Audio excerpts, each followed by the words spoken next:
Thanks for tuning into this episode of the Human Performance Outliers podcast with Zach Bitter. All right, everyone, welcome back to another episode of the Human Performance Outliers podcast. I am your host, Zach Bitter, and today I have a solo episode for you. Today's solo episode is a topic that I have been meaning to do an episode on for quite some time, and it is the mental aspect of racing. You can probably extend that to the mental approach to training as well, or even the mental approach to life, because I do think there's going to be some crossovers here that can be valuable in terms of how you actually think about doing anything you're doing, or at least how you're processing it in the moment versus just kind of coasting through, so to speak. So generally, I think this maybe will be a little more applicable for longer endurance events like marathon, ultra marathon type distances, as I would describe the mental challenge for events like that in a compartment where you're dealing with maybe a more subtle, long lasting discomfort where you've got plenty of time and focus to really concentrate on what you did or did not do.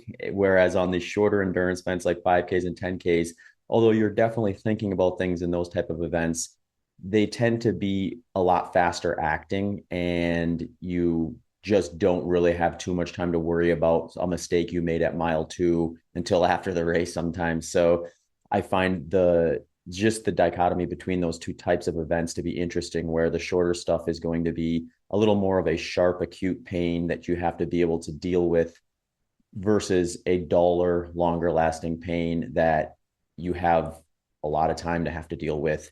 Neither is necessarily easy or harder, in my opinion, to manage. It just is a little bit of a different skill set.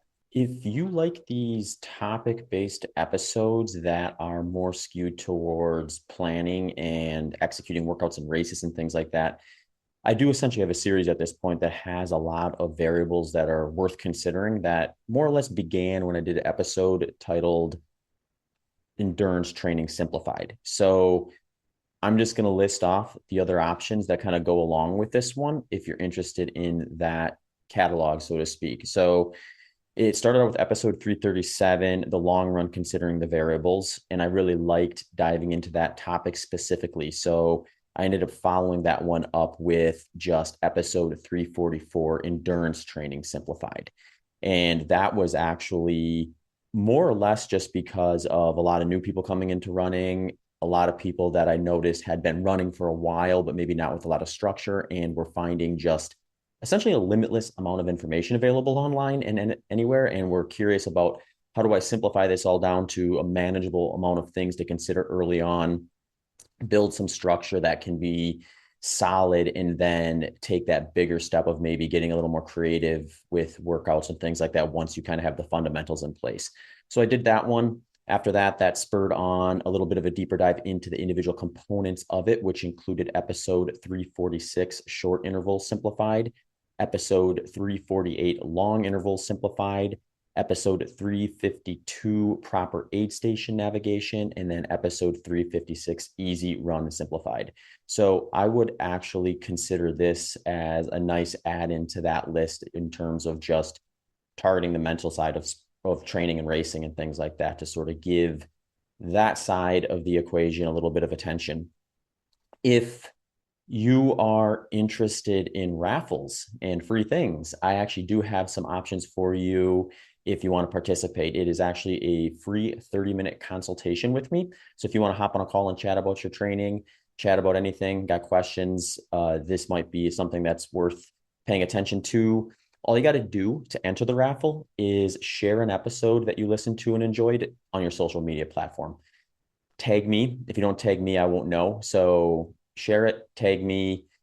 That's all you got to do. Once I see that, I will screenshot it or document it and put it on my list. And then at the end of every month, I'm going to just randomly select one out of that list and announce it on the next show. So last episode, I announced July's winner. I'll likely be announcing August's winner in early September once we get through the month of episodes and all the content sharing on that. So if you have or will share an episode, that's greatly appreciated. It really helps me grow the audience and have people discover some of these topics that I'm discussing that maybe would have otherwise not seen it. So I'm appreciative for those who've participated so far and appreciative of those who are going forward. And hopefully that raffle for a 30-minute consultation is a way for me to say thank you for that. Before we get rolling with the episode on mental training, I do want to mention that if you do enjoy the show, but just want to jump right to it and support it along the way, I do have a show Patreon page where I will upload the audio version of every episode very soon after I get done recording it. So it's up there early before the public release, and it's just straight into the topic. So if you want to skip the ads, skip the intro, get right to the content, support the show along the way, there are different support options on that show Patreon page. You can find that by just heading to the show landing page at zachbitter.com/HPO. That page also has the full catalog of episodes, details, links, and things that go along. So if you're looking to just get an idea of everything that's out there with this podcast, that's a great landing page for both support options as well as information for each episode. Also, Element Electrolytes have been a primary sponsor of the show this year. They have been supporting the show for the entirety of the year, and they are also my electrolyte of choice. Reason being is they have a wide range of very tasty electrolytes that I can use, and I use quite liberally this time of year when it gets hot in training. They have a variety of options: citrus, watermelon, orange, grapefruit, raspberry, chocolate, mango, chili, raw, unflavored. And each one of their single serving packets, I say single serving packets, but really it depends. Each one of their packets has 1,000 milligrams of sodium, 200 milligrams of potassium, and 60 milligrams of magnesium. So what that means is if you know what your electrolyte loss is, then you can start putting that into your drinks during training and just anytime you're really going to be losing a lot of fluid to help keep that balance of hydration with the electrolyte side to it. If you're interested in electrolytes as a whole and hydration, I did an episode with Andy Blow, episode 358, where we dove into how you can figure out your personal electrolyte and hydration needs. And I won't say anything more because if you listen to that episode, all the content's in there. And it's a great one if you're curious about whether you're maybe not getting enough, especially this time of year where we do tend to lose a lot more fluid when you're out there training in the heat. Cool thing about Element is they are right now offering a free sample pack for anyone who comes to them through this show. And that sample pack includes those flavors I mentioned with your first purchase. All you got to do is go to drinklmnt.com/HPO and you'll be prompted to get that free sample pack. That'll allow you to try all the different flavors, decide if there's one you like more than the others. I've been leaning towards watermelon for my intro workout stuff. And then if it's a really longer session that's hot and I want to preload a little bit, sometimes I'll put a half a pack of chocolate in with my morning coffee or tea if I need to load up on that. Also, exogenous ketones. They have become something that is continuing to gain momentum and have been for quite some time. I did an episode with Brandon Stubbs a few years ago at this point where we talked about exogenous ketone research and where it was at. At the time, it was heavily skewed towards recovery as something that was showing up in the literature. But since then, we've had more studies come out that would suggest there may actually be a performance application. A couple very specific ones relative to endurance is exogenous ketone relationships with increasing natural levels of EPO, as well as increasing circulating dopamine concentrations, improving mental alertness, and improving post-exercise inflammation in endurance athletes. The reason why I like Delta G is the ketone ester formula that is used in all the research, essentially. So they're the ones that got the DARPA research funding. They're the ones who've done the 50 plus research studies, and they have 20 plus ongoing ones that are actually answering these questions for us. And when you look at the exogenous ketone market, it is wide ranging in what they actually are giving you. So having the actual formulation that is being used to show the results in the research is important to me because I want to get the results that are shown in the research. And their product, Delta G Performance, is the one I'll use. If it's a big workout, I'll have one 20 minutes before. If it's a race, I'll do the same thing and then have another bottle of Performance every 3 hours after that. If you're curious about their product, the research, you can go to deltagketones.com. And from there, you can actually sign up for a free consultation and dive into that research and how the usage would maybe be beneficial in your particular lifestyle. That's actually how I first got on board with them. Was I talked to them over that and figured out where the application would be, tried it out for a while, and then ultimately made it part of my program. Links to both of these can be found in the show notes, as well as on the sponsor landing page, which is zachbitter.com/HPO sponsors. Let's hop into this one and chat a little bit about structuring your mental preparation for training and racing. So the way I like to think about this is when you get into races, you're in a unique environment. You're doing something that you don't do a lot of relative to everything else. So it's kind of like the test, sort of like if you're taking a class in school, you spend weeks, months preparing, and then at the end you take an exam or you produce some project or something like that. That's essentially a culmination of everything you did. So really, in order to maximize your potential in a scenario like that, you really need to be preparing yourself for the day in bits and pieces versus necessarily doing the entire thing all at once. When I'm thinking of mental preparation for races, I think you need to know that that's the reality, especially when you're doing longer races where you're going to be out there longer than you'll ever be in training. If you're doing something like 100-mile, your long run isn't going to get you to 100 miles. So you're going to travel further on race day than you would in your preparation. And even if we go to shorter endurance races, yeah, you might do some workouts that are very close to replicating the race itself, but you aren't going to actually go out and run that race distance at the intensity you plan to peak at, or you would have already peaked at it. So I think you always need to first back up and think of both physically and mentally, you're always preparing in pieces, and it's the culmination of those pieces together over time that are going to allow you to navigate that. People often consider the physical side of this. They think about, okay, I need to do short intervals here, long intervals here, long run development here, this much easy run volume, and just a progression one to the next, working out that. And then all that work together puts them in a position to succeed on race day. And that makes sense to them. And I think they go into a lot of those workouts thinking of it in a way where, let's say you're 3 months out from your race and you know every workout you're going to do between then and race day. When you step out for that first workout 3 months before, you're not thinking about the workout in a month or the culmination of all the workouts and how you have to do them all. You're just saying to yourself, I need to do this one workout and I'll get this one done, and then I will start worrying about what's next. So where that becomes interesting to me is we do this intuitively in our training programs. But when we get to race day, it's very difficult to say not be thinking about the finish line early on in the race when we really want to be focusing on just what is the first task at hand. I think this becomes more problematic as the distances get longer because you just have more time to overthink things and burn what I call mental energy. So I also like to frame this in a situation where you're dealing with the management of both physical and mental energy on race day. So you should be investing as much time practicing that mental energy side of the equation as you are the physical, and finding ways to practice that doing things you already are doing. So you're not necessarily adding extra stuff to the training plan, but you're actually maximizing the time you're already spending.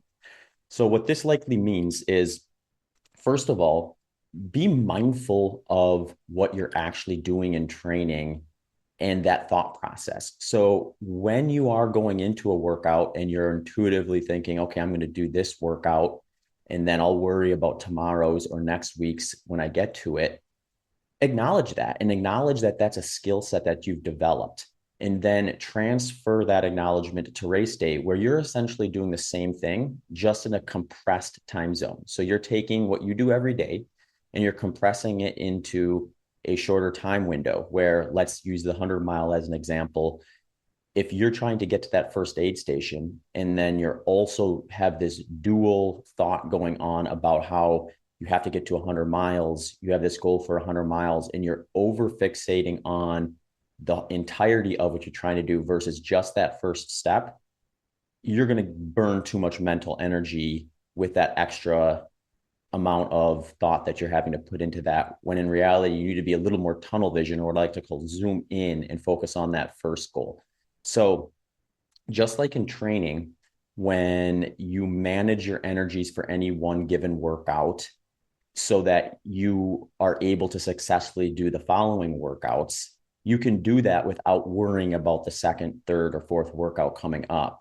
You know what intensity and what volume you should be targeting, and you execute that because you know that you need to do that in order to not take future workouts off the table. But in the moment, you're not thinking about those future workouts. This is the exact same thing on race day. You could be in the first 5 miles of a 100-mile race and consciously knowing what intensity you need to be producing to make it sustainable for those next 95, so you're not getting out too fast, but also not worrying about the following 95 because you've already planned out that stuff ahead of time and relieved yourself of that mental burden when you thought about things in training and before the race itself. So trusting the intensity that you're supposed to target and actually just doing that and thinking about that first goal versus worrying about the rest is the direction you want to go, much like you would in training. Another example of this that I usually like to share that I think is a really valuable one to make it much more clear, and it's sometimes a really good starting point for people to start recognizing how this all plays out and how they can practice it, is interval sessions. I think short interval sessions tend to be even better for this because you just end up doing more of them for a single session. And the way I like to describe this is, let's say I'm doing 10 intervals. We'll just call it 10 by 2 minutes. So I'm doing 2 minutes hard, 10 repetitions with 2 minutes of recovery in between each.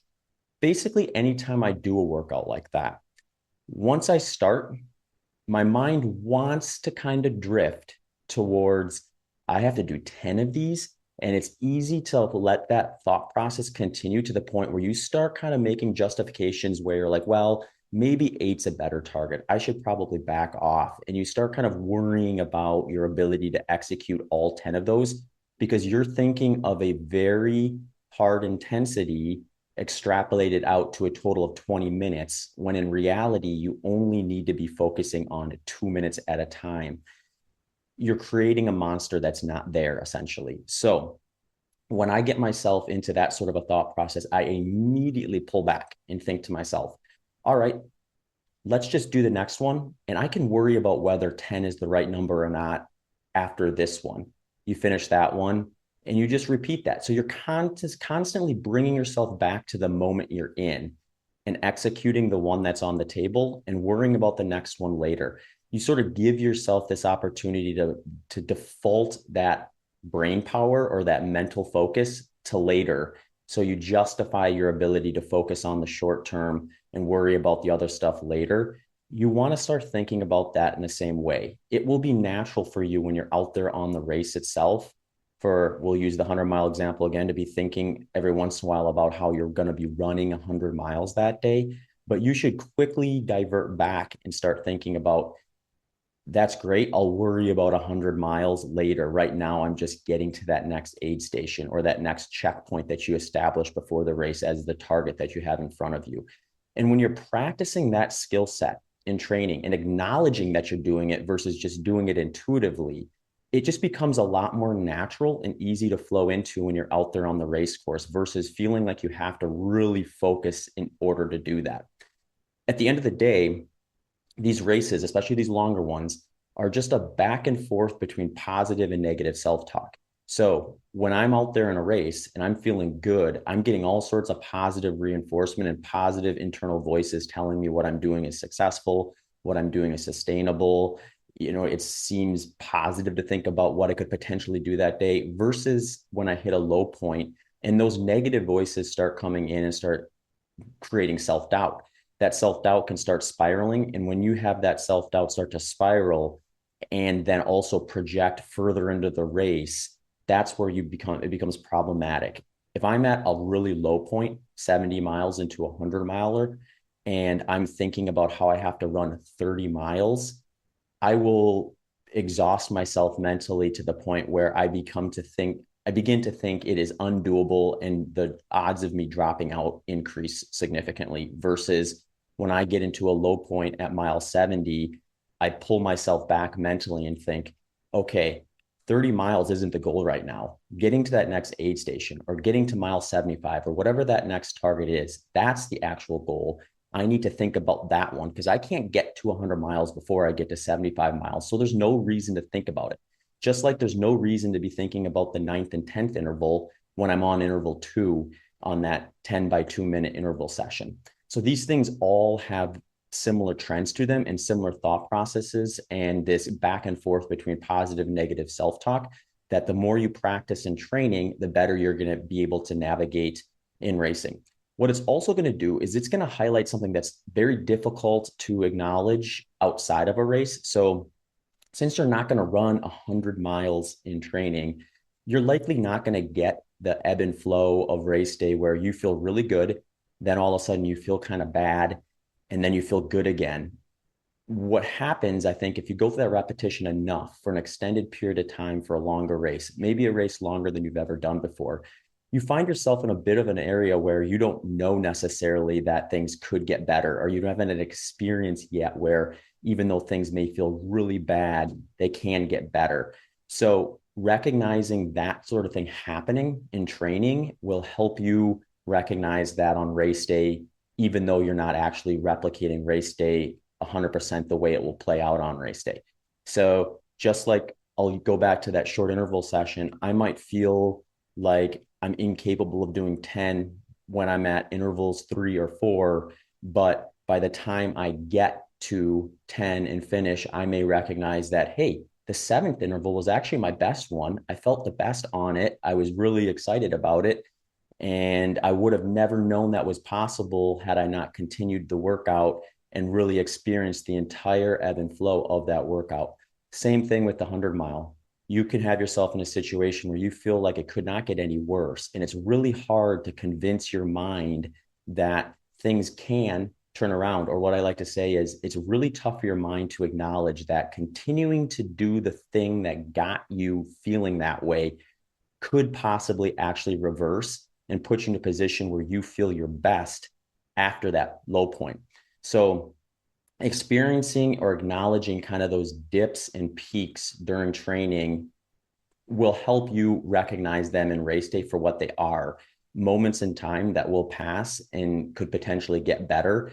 And when you can get yourself in a position where you are navigating those kind of those ups and downs that you see throughout the course of a race with a positive mindset, like I can get through this because it will get better if I just minimize my goals and take it one step at a time, you find yourself just breaking through those situations much more freely compared to when you're overthinking it, and that just takes practice.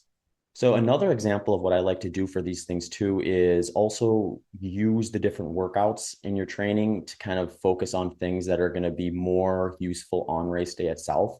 So another one I really like is the mental component of the long run. So let's say, for example, again, I'm training for a 100-mile race, but I'm not going to run more than 30 miles in training. It seems like a long distance to go beyond that, but the culmination of all my long runs together are going to greatly surpass the distance that I'm going to try to cover on race day. So first acknowledging that the volume at the goal intensity on race day is going to prepare you to be able to do it in a more congested time frame is a great mental place to put yourself in. Then it becomes time to actually do it and then think about what am I getting out of this outside of just the physical benefits of running that far that will translate to performance on race day. And that's actually visualizing what you're going to do out there on the race course. So for these longer sessions and training, what I like to do is I like to put myself in a position on race day that I cannot experience in training. So if we use that 30-mile long run as an example, when I go out for that 30-mile long run, I'm pretending I'm 70 miles into the race I'm doing. So whatever course or track or trail or mountain that happens to be, I'm visualizing myself throughout that 30-mile long run, actually navigating that section of the course. I find when you do this during your long runs in training, what happens then is when you get to that point in the race itself, which can be a very difficult spot for a 100-mile race because you have 70 miles in your legs already and 30 miles to go. If you let your mind go negative in that situation, it can easily create a bad finish or a DNF. Whereas if you let a positive mind state come in there, you can actually finish strong. And the way to finish strong is when you get to that point, minimizing it, thinking of it as I don't have 30 more miles to go with 70 miles in my legs. I have one more long run that I've practiced a bunch of times in training and I'm ready for, and I'm no longer here running 100 miles. I'm actually just doing one more long run. And since you physically and mentally just went through that process through visualization in training, you can just pull that back up the way you did in training and make that feel much less insurmountable as you may think if you let your mind go in that negative direction. The other way I like to look at this too is even if we step away from endurance sport altogether and just think about the way that we process things in life and manage our schedules, there's a lot of clues in there that show us that we're able to really do this on race day and opportunities to practice it even outside of your training. So this is just your basic schedule. The way I like to look at it is when I'm planning out my week, I know that I have X number of things to accomplish between Monday and Sunday if I want that week to be successful from a career standpoint. So I acknowledge that those things are there. I may even write them down or document them on a calendar when they're going to happen. But once I have that structure there and that timeline built out, I'm no longer thinking about everything I have to do Monday morning when I start. I'm just thinking of that first thing on the list as to what I have to do. And I'm going to finish that, acknowledge it as a win, and then move on to the next one. So that process of actually taking it one step at a time, acknowledging it as a win is going to reinforce a positive headspace so that you're able to move from one to the next. And it can get difficult at times. You may find yourself inadvertently drifting into like how much you actually have to do. This is one thing that I have to remind myself of from time to time is like pull myself back into the moment, realize today I have this list of things to do. I need to make sure I'm not thinking too far ahead. So for example, if I'm 2/3 of the way through the day on Tuesday and I have, a third left of the things I'm supposed to finish that day, and I start thinking about all the stuff I have to do on Wednesday, Thursday, and Friday, that can make it a negative mindset where I'm no longer working in the moment on the thing I know I need to be focusing on, and potentially actually setting myself back by wasting mental energy and potentially time by over fixating on things that don't need to be worried about in that moment. So that's an opportunity when those things happen in your day-to-day life to practice that refocusing of, okay, I'll worry about Wednesday, Thursday, and Friday later. Right now, I just have to get the next thing on the list done and then trust that process that I set up at the beginning of the week to actually move through those things. So just a bit of a review here. Using your workouts to focus on both the physical development that compounded over a training plan is going to prepare you to physically be able to do the race. You can do the exact same thing mentally. When you're going through these workouts, breaking interval sessions up the way you're going to want to break up race day is a great way to practice the mental ups and downs that you're going to experience on race day and teach yourself how to navigate them in a way where you're pulling back and keeping a positive mindset versus a negative mindset, minimizing things you actually have to do in the moment versus feeling like you have to do it all at once. Next, visualization with the race specific type stuff. So I used the long run as an example for a 100-mile race because that's going to be the one that's the most specific. You're working through this opportunity to practice visualizing what you're going to do at the end of that race. So when you get there, it doesn't feel like it's new or something you have barely done or never done at all, but it's something you've done half a dozen to a dozen times before the race itself. Lastly, using other things in life to help you learn the mental approach as well. So something as simple as your schedule and how you break that out and focus on one task at a time are great ways to kind of put yourself in a position to be able to do this. All right, folks, those are my first order tips and tricks on working for your mental side of endurance training and racing. But if you like this episode and want me to dive deeper into another component around this, or bring on someone who is an expert in this type of category, feel free to reach out to me and let me know what your thoughts are. You can find me on my website at zachbitter.com or on the socials, Instagram at zachbitter, Twitter at zbitter. Hey folks, just a quick reminder that this episode's sponsors include LMNT electrolytes and Delta G ketone esters. LMNT electrolytes can be found at drinklmnt.com/HPO and are offering a free sample pack with your first purchase. And Delta G ketones can be found at deltagketones.com. Also, give them a follow at deltag.ketones on Instagram. Thanks for tuning into this episode of the Human Performance Outliers podcast with Zach Bitter.